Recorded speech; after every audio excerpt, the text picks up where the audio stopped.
수요일 우리가 이제 기도 모임을 하고 우리 이 권사님께서 협찬을 해주셔서 저희가 이제 건국전쟁이라는 영화를 아주 재밌게 봤습니다. 그리고 또 그냥 헤어질 줄 알았는데 또 우리 유 권사님께서도 또 밥을 사시겠다고 하셔서 저녁을 또 먹고 우리가 헤어졌는데 식사하는 자리에서 이제 그런 얘기가 나왔어요. 무슨 얘기가 나왔는가 하면 세상에서 가장 맛있는 밥이 어떤 밥인 줄 아냐고. 여러분 세상에서 가장 맛있는 밥은 어떤 밥일까요? 맞아요. 예, 남이 해주는 밥. 남이 해주는 밥이 제일 맛있다고 다들 그렇게 얘기를 해주셨는데요. 그러면 여러분 제가 한번 그 넌센스 퀴즈를 내어드리겠습니다. 우리나라에서 미국까지 가는 가장 빠른 방법이 뭘까요? 뭔가 하면, 그런 답 하실 줄 알았는데, 남이 보내주는 여행. 아니에요. 그거 아니에요. 그게 나올 줄 알았는데 아무도 대답을 안 하셔서. 한국에서 미국까지 가는 가장 빠른 방법은 뭔가 하면, 사랑하는 사람과 함께 가는 거. 그러면 제일 빨리 간대요. 다들 공감을 안 하시는. 네, 사랑하는 사람이랑 가면 막 시간이 금방 가잖아요. 얼마나 행복해요. 막 잠깐 얘기한 것 같은데 벌써 공항에 다 도착했다고. 여러분, 우리의 인생 여정을 결정짓는 중요한 요인 중 하나는 누구와 함께 걷는가 하는 게 우리의 인생의 여정을 결정하는 중요한 요인이에요. 누구와 걷느냐에 따라서 우리의 인생이 가시밭길이 될 수도 있고 또한 꽃밭길이 될 수도 있다는 거. 그런 측면에서 세상 사람들에 비해서 우리가 제일 감사할 수 있는 조건은 뭔가 하면 우리에게는 세상에서 가장 좋은 동반자 되신 예수 그리스도가 함께 하시기 때문에 오늘 말씀의 제목을 질환지교를 꿈꾸며 라는 제목으로 정했는데요. 이 제목은 사실 제가 대학생 때 제일 좋아했던 그 작가분이 계세요. 유한진 씨. 그분이 쓰셨던 수필집 제목이 질환지교를 꿈꾸며인데, 제가 이제 이 유한진 씨를 좋아했던 이유는 뭔가 하면 이분의 이제 수필집을 읽어보면 그 남자들은 사실 좀 그렇잖아요. 좀 차갑고 논리적이고 좀 메마른 심령이 되기 쉬운데 이분의 글을 읽으면 마음이 한결 부드러워지고 감성으로 막 충만해지는 그런 느낌이 있어요. 그래서 제가 이 유한진 씨의 글을 특별히 굉장히 좋아했는데 오늘은 제가 질환지교를 꿈꾸며라는 그 글을 좀 읽어드리려고 합니다. 이게 글이 굉장히 길어요. 그래서 좀 줄이기는 했는데 한번 잘 들어보시기 바랍니다. PPT도 한번 띄워주세요. 네. 저녁을 먹고 나면 허물없이 찾아가 차 한 잔을 마시고 싶다고 말할 수 있는 친구가 있었으면 좋겠다.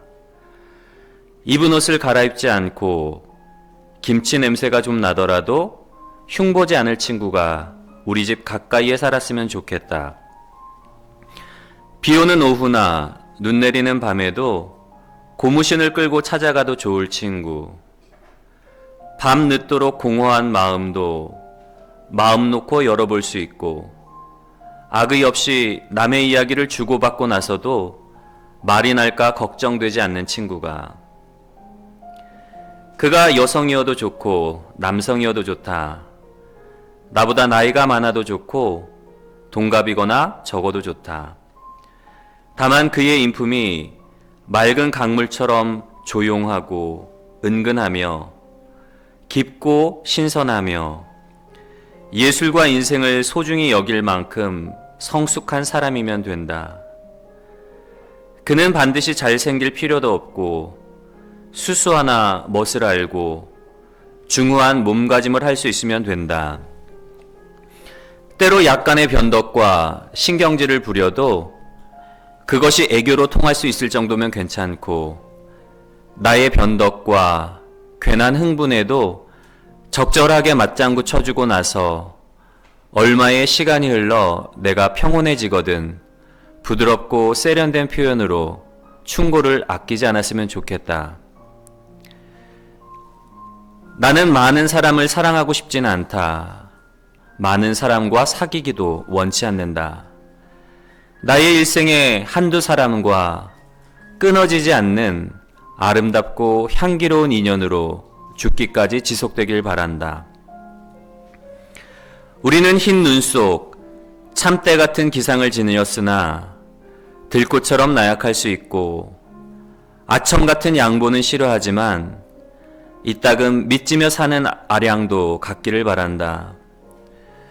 우리는 명성과 권세, 재력을 중시하지도 부러워하지도 경멸하지도 않을 것이며 그보다는 자기답게 사는데 더 매력을 느끼려 애쓸 것이다. 오해를 받더라도 묵묵할 수 있는 어리석음과 배짱을 지니기를 바란다. 우리의 외모가 아름답지 않다 해도 우리의 향기만은 아름답게 지니리라. 우리는 시기하는 마음 없이 남의 성공을 얘기하며 경쟁하지 않고 자기 일을 하되 미친 듯이 몰두하게 되기를 바란다. 내가 길을 가다가 한 묶음의 꽃을 사서 그에게 안겨줘도 그는 날 주책이라고 나무라지 않으며 건널목이 아닌 대로 찾기를 건너도 나의 교양을 비웃지 않을 게다. 나 또한 더러 그의 눈에 눈곱이 끼더라도 이 사이에 고춧가루가 끼었다고 해도 그의 숙녀됨이나 그의 신사다움을 의심치 않으며 오히려 인간적인 유효함을 느끼게 될 것이다. 우리의 손이 비록 작고 여리나 서로를 버티어주는 기둥이 될 것이며 우리의 눈에 핏발이 서더라도 총기가 사라진 것은 아니며 눈빛이 흐리고 시력이 어두워질수록 서로를 살펴주는 불빛이 되어주리라. 그러다가 어느 날이 호련히 오더라도 축복처럼 웨딩드레스처럼 수의를 입게 되리라. 같은 날 또 다른 날이라도 세월이 흐르거든 묻힌 자리에서 더 고운 품종의 질환이 돋아피어 맑고 높은 향기로 다시 만나지리라. 네, 이런 글인데요. 여러분 이 글을 읽고 나면 굉장히 좀 그런 어떤 아름다운 사귐에 대한 좀 갈망이 생기지 않나요? 아, 나도 누군가와 이런 좀 아름다운 기품이 있는 여유 있는 좀 사귐을 갖고 싶다라는 그런 바람이 생기게 되는데요. 여러분 질환지교란 무언가 하면 우리가 선한 사람과 함께 있는 것은 아주 향기로운 난초가 있는 방에 들어가 있는 것과 같다라는 그런 말이에요. 향기로운 난초가 있는 방에 들어가면 어떻게 될까요? 처음에는 그 향기로 인해서 되게 감동을 받아요. 아, 향기가 너무 좋다. 근데 시간이 지나고 나면 사실 그 향기를 맡을 수가 없게 돼요. 왜냐하면 그 향기와 우리가 동화되기 때문에. 질환지교의 말은 결국에는 그런 의미인 거예요. 우리가 선한 사람과 함께 있으면 그 사람으로 인해서 우리의 몸에 그 선함이, 그 향기가 배어지게 돼서 나도 모르는 사이에 그런 삶을 살아가게 된다라는 그런 어떤 의미가 있는데요. 여러분 누군가와의 사귐은 우리에게 굉장한 영향을 미칩니다. 그 사람으로 인해서 나의 삶의 가치와 그리고 내가 추구하는 목표와 그리고 삶을 대하는 태도가 달라지게 되어 있어요. 우리는 누군가와 사귀면서 그 사람에게 영향을 받게 되는데 우리가 예수님과의 동행을 통해서 저는 예수님과의 이 깊은 사귐을 통해서 우리 안에서도 이런 향기들이 자연스럽게 배어나오게 되기를 주님의 이름으로 간절히 소원합니다. 예수님과의 깊은 이런 질환지교의 삶을 통해서 우리가 얻을 수 있는 향기는 세 가지가 있는데요. 첫 번째로는 한번 따라서 해볼까요? 헌신의 향기. 네. 예수님과 깊은 사귐을 갖게 되다 보면 예수님의 삶 속에서 이런 향기가 예수님의 삶 자체가 이런 향기가 나오는 삶이기 때문에 그분과 깊은 교제를 갖다 보면 우리도 이런 향기가 나올 수밖에 없는데 첫 번째가 어떤 향기인가 하면 헌신의 향기인 거예요. 오늘 말씀해 보면 예수님께서 무리들과 광야에서 얼마나 어느 정도의 시간을 함께 보내셨는지를 기록을 하고 있는데 말씀해 보면 예수님께서 사흘 동안을 광야에서 무리들과 함께 하셨던 거예요. 오늘 우리의 말로 한다면 3일 동안 광야에서 부흥회가 열린 거예요. 새벽 집회, 낮 집회, 저녁 집회뿐만 아니라 중간중간에 예수님께서 말씀을 전하시는 중간중간마다 사람들에게 병든 사람 안수하여서 고쳐주시고 귀신 들린 자를 자유케 해주시는 아주 풍성한 부흥 집회가 3일 동안 열렸는데 주 강사는 누구죠? 예수님이란 말이에요. 예수님이 3일 내내 새벽부터 밤 늦은 시간까지 말씀을 전하시고 사람들에게 안수해 주셔서 그들의 연약함과 그리고 그들의 질병을 치료해 주셨습니다. 여러분, 근데 사실 보면은 예수님과 이 무리들의 어떤 사귐은 질환지교의 삶은 아니었을 거예요. 왜냐하면 무리들 중에는 예수님을 어떤 이기적인 목적 아니면 무언가를 바라는 마음으로 분명히 예수님께 나왔던 사람들이 있었을 것이기 때문에 순수한 동기가 아니라 자기중심적인 혹은 이기적인 어떤 동기와 목적을 가지고 예수님께 나온 사람들이 분명히 있었을 텐데요. 예수님께서 이제 예루살렘에 입성하실 때 많은 사람들이 종려나무 가지를 꺾어다가 막 옷을 그 밑에 깔고 종려나무 가지를 꺾어 깔기도 하고 흔들기도 하고 열렬히 예수님을 환영했단 말이에요. 근데 그렇게 열렬히 예수님을 환호했던 사람들이 예수님이 십자가에 달리자 어떻게 되죠? 돌변해 버려요.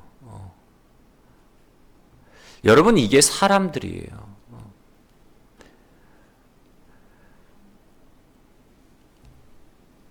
예수님께서 이런 사실을 모를 리 없으시단 말이에요. 그래서 그 몸을 사람들에게 의탁하지 않으셨던 건데 사람들의 속을 너무나 잘 알고 계시기 때문에 사람들이 어떻게 변하실지 지금은 저들이 열광하고 지금은 저 사람들이 어떤 목적을 위해서 자신을 따르지만 그러나 예수님께서 십자가를 지실 때는 제자들도 자기를 다 떠날 줄을 아셨기 때문에 그 몸을 사람에게 의탁하지 않으셨다고 성경은 분명히 말하고 있습니다.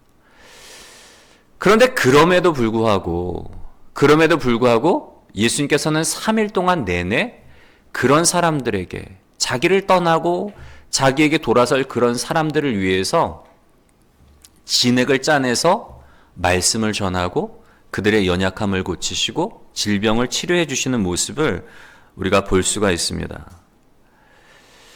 여러분, 예수님께서는 아낌없이 주는 나무, 우리 동화 중에 그런 나무 있잖아요. 아낌없이 주는 나무. 소년을 위해서 다 주는 거예요. 마지막에는 나무가 잘려지고 난 그루터기에서 나이 든 소년이 쉬어갈 수 있도록 그루터기가 되어주는 그 아낌없이 주는 나무처럼 예수님께서는 십자가에서 마지막 물 한 방울, 마지막 피 한 방울까지 그 사람들을 위해서 아낌없이 주었던 모습을 우리가 볼 수가 있는데요. 자신을 내어주어서 자신의 전부를 주신 예수님의 이 모습, 예수님과 우리가 깊은 사귐을 갖게 되다 보면 이 헌신의 향기가 우리의 삶 가운데서 나올 수밖에 없는 거예요. 여러분, 예수님께서 제자들에게 뭐라고 말씀을 하시는가 하면 아무든지 누구든지 나를 따라오려거든 뭐 하라고 그러죠? 자기를 부인하고 자기 십자가를 지고 나를 따르라고 말씀을 하세요. 자기 부인은 다른 게 아니라 내가 죽어지는 거잖아요. 십자가상에서 내가 예수님과 함께 죽는 것. 그게 우리의 자기 부인이란 말이에요. 제자는 어떤 사람인가? 예수님을 따르는 사람은 어떤 사람인가? 예수님과 함께 십자가상에서 죽고 날마다 자기를 부인하는 사람일 뿐만 아니라 또 제자들에게 뭐라고 말씀하시는가 하면 너희가 서로 사랑하면 이로써 세상이 너희가 내 제자인 줄 알리라. 예수님이 제자들에게 요구하시는 건 크게 두 가지예요. 자기를 부인하는 것과 예수님이 우리를 사랑하신 것처럼 우리 또한 하나님을 사랑하고 이웃을 사랑하는 것. 자신의 전부를 내어주어서 우리를 사랑하신 것처럼 자신의 생명까지 우리를 내어주신 그 사랑으로 사랑하며 살아가라는 것. 이게 예수님이 우리에게 요구하시는 바인데요. 우리가 예수님과 깊은 사귐을 되다 보면 이런 삶이 헌신의 향기가 자연스럽게 나오게 돼 있는 거예요. 근데 예수님과의 깊은 사귐이 없으면, 예수님의 그 십자가 사랑을 경험하지 않으면 이런 삶을 우리는 살아갈 수가 없어요. 여러분, 초대교회, 오순절 성령이 임하심으로 말미암아 생겨나게 된 초대교회의 모습을 보세요. 초대교회의 모습은 완전히 사랑의 공동체잖아요. 사람들이 자기의 소유를 팔아 사람들의 필요를 따라 서로 나누고 통용하는 거예요. 내 것이라 주장하지 않고 자기 소유를 다 팔아서 필요한 사람들에게 나눠주고 서로 필요를 따라 채워주는 거예요. 떡을 떼며 말씀을 나누고 예배하며 사랑하는 그 사랑의 공동체의 모습. 이게 예수 그리스도의 사랑 안에서 변화된 성도들, 제자들의 진정한 삶의 모습이란 말이에요. 그런데 그 아름다운 이야기 가운데 누구의 이야기가 나오는가 하면 아나니아와 삽비라의 이야기가 나오는 거예요. 여러분, 아나니아와 삽비라도 마음의 감동을 받아서 자기 소유를 팔아서 성도들과 나누기 위해서 갖고 와요. 그런데 뭐 하죠? 성령에 충만했을 때는 감동을 받아서 내 소유를 팔아서 나도 다른 이들과 같이 정말 함께 나눠야 되겠다. 얼마나 감동이 돼요. 어떤 집사가 자기 집 팔아가지고 내 필요를 채워주고 서로 막 그런 어떤 감동이 있으니까 자기도 감동을 받는 거예요. 그래서 팔았는데 막상 드리려고 하니까 이제 현실적인 감각으로 돌아온 거죠. 제정신이 돌아온 거죠. 뭐예요? 이거 다 드리면 안 될 것 같은데. 드리긴 드려도 혹시 무슨 일이 생길지 모르니까 내가 조금은 나를 위해서 남겨둬야지. 제정신이 돌아오니까 현실적으로 이제 생각을 하는 거예요. 여러분, 이게 우리들의 일반적인 모습이란 말이에요. 다 나누지 못해요.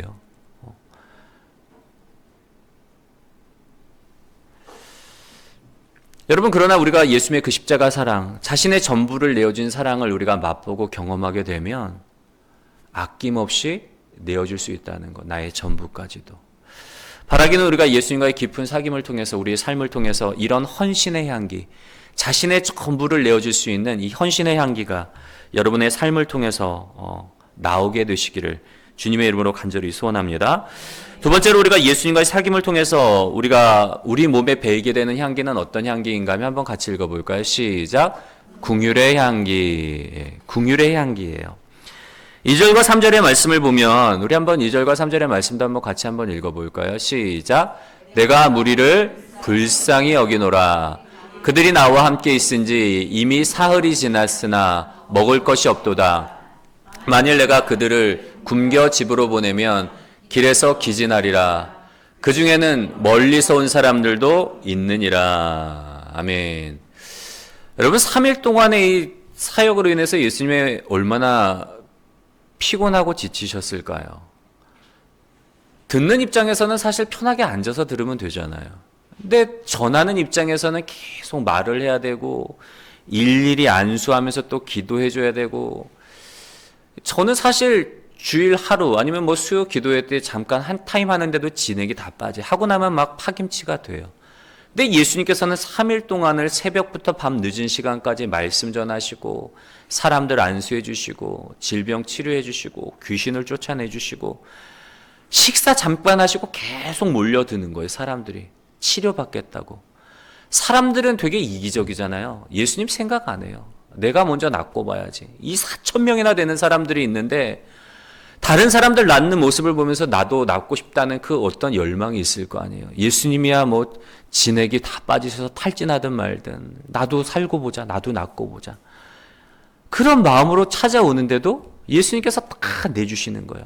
마지막 진액을 짜내서 기도해 주시고 치료해 주시고, 그 정도 되면 할 만큼 다 하셨잖아요. 그러면 우리라면 충분히 그럴 수 있을 것 같아요. 야, 이제 나는 할 만큼 다 했다. 내가 3일 동안 너희한테 하늘의 신령한 은혜들과 너희들이 바라는 대로 딱 질병 고쳐주고 귀신 쫓아내주고 할 거 다 했으니 이제는 니들이 알아서 살아. 그러고 그냥 보내주실 수도 있잖아요. 근데 예수님께서는 마지막까지 그렇게 본인의 진액을 다 쏟아내시고 할 수 있는 거 다 베풀어 주셨음에도 불구하고 마지막까지 신경 써 주시는 거예요. 야, 3일 동안 예수님과 함께 있느라고 가지고 온 음식도 다 떨어졌을 텐데, 저들 중에는 또 멀리서 온 사람들도 있는데 가다가 음식이 없어서 배고파 쓰러지면 어떻게 할까? 그 걱정하시는 거예요. 행여라도 먼 길 가다가 쓰러지는 사람이 있을까 봐. 여러분, 예수님의 이 마음은 긍휼의 마음인 거예요. 무리를 보고 불쌍히 여기는 마음. 성경에서는 다른 곳에서는 뭐라고 기록되어 있는가 하면 목자 없이 방황하는 그런 양과 같은 무리를 보고 민망히 여기셨더라. 긍휼의 마음으로 인해서 목자 없이 방황하는 그 영혼들을 보면서 막 안타까우신 거야. 마음의 보좌가 막 흔들릴 정도로 창자가 막 끊어질 듯한 그 안타까운 마음을 가지셨다라고 성경은 기록을 하고 있는데, 이게 예수님의 마음이에요. 여러분, 근데 우리의 마음은 어떻죠? 우리는 누군가 좀 불쌍한 사람들을 보면 긍휼의 마음이 생기기는 해요. 근데 우리가 갖는 긍휼의 마음에는 선이 있단 말이에요. 내가 생각하는 선이 있어요. 어느 선까지만 우리가 보고 긍휼의 마음을 갖지, 내가 생각할 때 그래도 저 사람은 저 정도면 그래도 먹고 살만하겠네. 내가 굳이 뭐 도와주지 않아도 저 정도면 먹고 살만할 것 같아. 나름대로 선이 있는 거예요. 우리 집 주변에 장애인 시설이 들어온다. 평상시에는 굉장히 장애우들에 대해서 좀 긍휼의 마음을 갖고 있고 안타까운 심정을 가지고 있는 것 같다가도 막상 우리 집 주변으로 그런 장애인 시설이 들어온다면 어떻게 해요, 여러분? 결사반대하잖아요. 뭐 때문에? 집값 떨어질까 봐. 왜 많고 많은 지역 중에서 왜 우리 동네로 오냐? 불쌍한 건 불쌍하고 우리 집으로 오는 건 반대다. 이게 우리의 마음인 거예요. 긍휼의 마음을 갖고 있긴 한데 나름대로 선을 긋는단 말이에요. 내 이익에 반하지 않는 선에서만, 내 기준에 미치는 선에서만.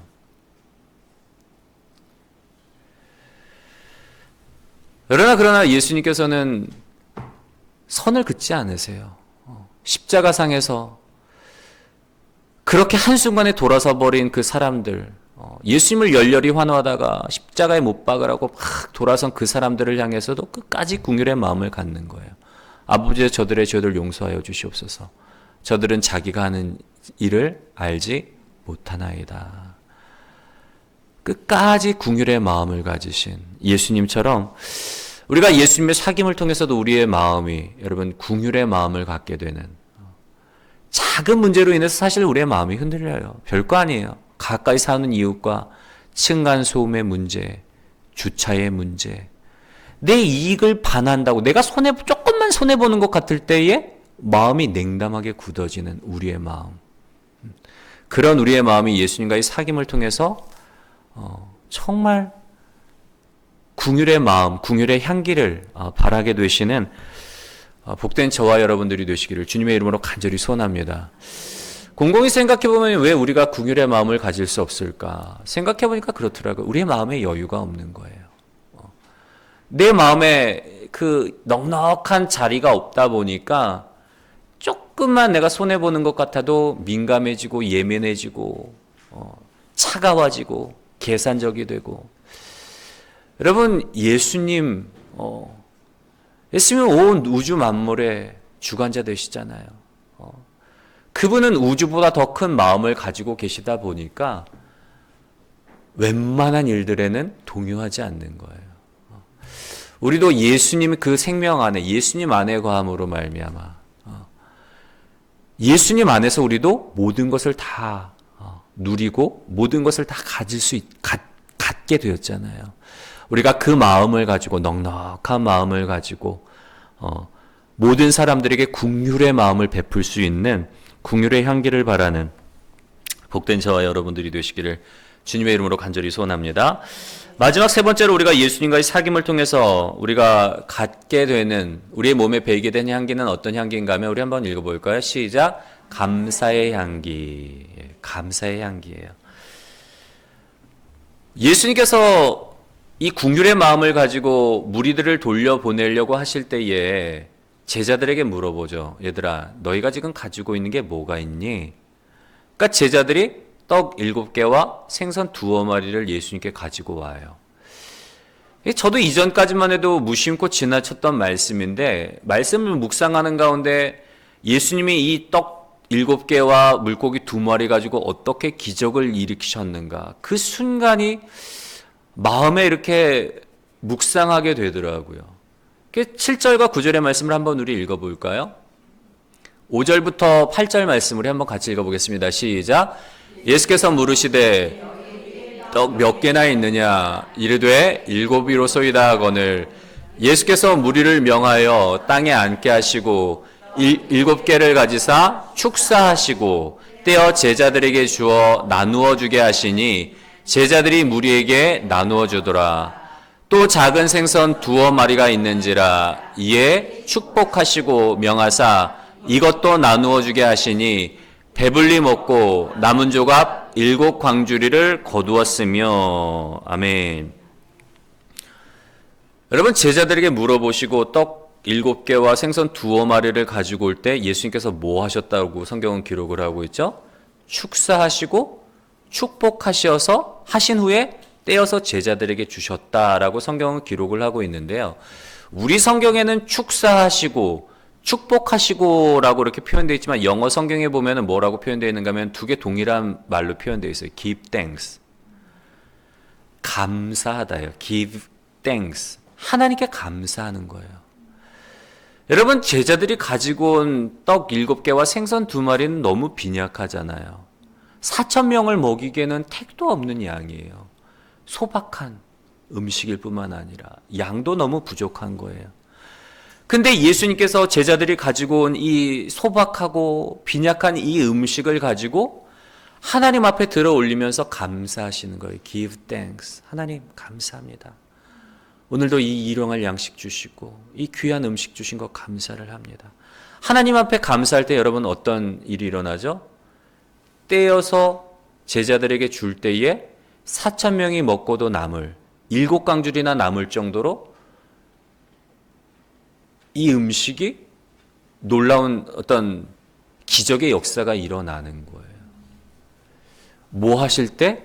감사하실 때. 여러분, 예수님께서 감사하실 때 평범한 일상, 어찌 보면 평범하기보다는 문제가 있는 상황인 거잖아요. 지금 그 상황으로 사람들이 돌아가다 보면 3일 동안 은혜 받고 문제도 해결받고 너무 좋았지만 하다가 쓰러질 수도 있는, 힘들어 지칠 수도 있는 그런 상황인데 예수님께서 감사하실 때에 평범한 일상이 축제의 자리가 되는 거예요. 천국 잔치가 그 상황 가운데 임하게 되는 거예요. 예수님으로 인해서 그 빈약한 음식이 예수님이 평범한 그 일상이 감사하실 때에 많은 사람들, 4,000명이나 되는 사람들이 먹고 배불리 먹고 감사할 정도로 그런 놀라운 축복의 역사가 감사할 때 일어나는 거예요. 여러분, 감사의 삶은 우리의 삶뿐만 아니라 다른 사람의 삶도 풍요로운 그리고 축제의 장으로 만들어주는 그런 힘이 있다는 사실을 우리가 꼭 기억하셨으면 좋겠습니다. 여러분, 우리 주변에는 아까도 사귐이 중요하다고 제가 서두에도 말씀을 드렸지만 질환지교와 같은 사귐을 갖는 사람도 있지만 꼭 우리 주변에는 원망하고 불평하는 사람들이 있어요. 뭐 해도 비판적으로 이야기하고 부정적이고 불평하고 원망하는 사람들. 죄송한 말씀이지만 그런 사람들은 여러분 좀 가까이 하지 마세요. 왜냐하면 나도 모르게 영향을 받게 돼요. 우리가 이제 향기 나는 그 난초가 있는 방에 들어가면 향기가 배지만 생선 가게 가게 되면은 그 생선 비린내가 몸에 배게 된단 말이에요. 화장실에 가게 되면은 화장실에 그 분뇨 냄새가 몸에 배게 돼 있는 거고, 누구와 어떤 사귐을 갖게 되냐에 따라서 우리의 삶이 영향을 받고 어떤 다른 향기가 나오게 돼 있단 말이에요. 그래서 예수님께서도 그 칠병이어 기적 사건 이후에 배를 타고 제자들과 건너가시면서 뭐라고 주의를 주시는가 하면 삼가 조심해라. 바리새인들과 서기관들의 누룩을 주의하라라고 말씀을 하세요. 그들의 가르침, 그들의 교훈, 그들이 외식하는 그런 형태를 너희는 본받지 말라. 왜냐하면 그들과 교제하고 그들의 가르침을 받다 보면 제자들의 삶도 하나님의 뜻과는 무관하게 자기의 외식하는 삶이 될 수 있기 때문에.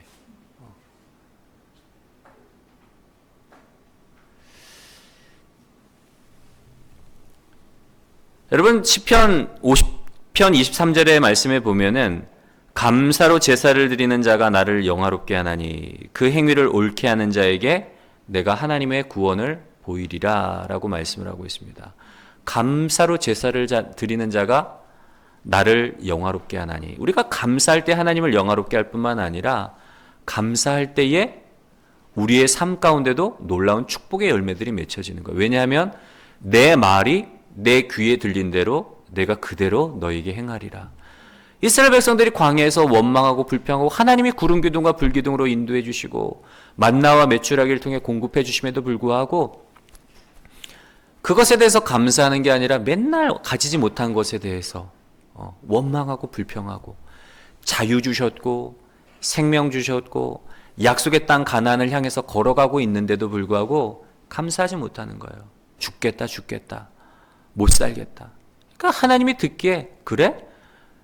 너희들의 믿음이 그러면 내 말이 내 귀에 들린 대로 내가 그대로 너희한테 행해 줄게.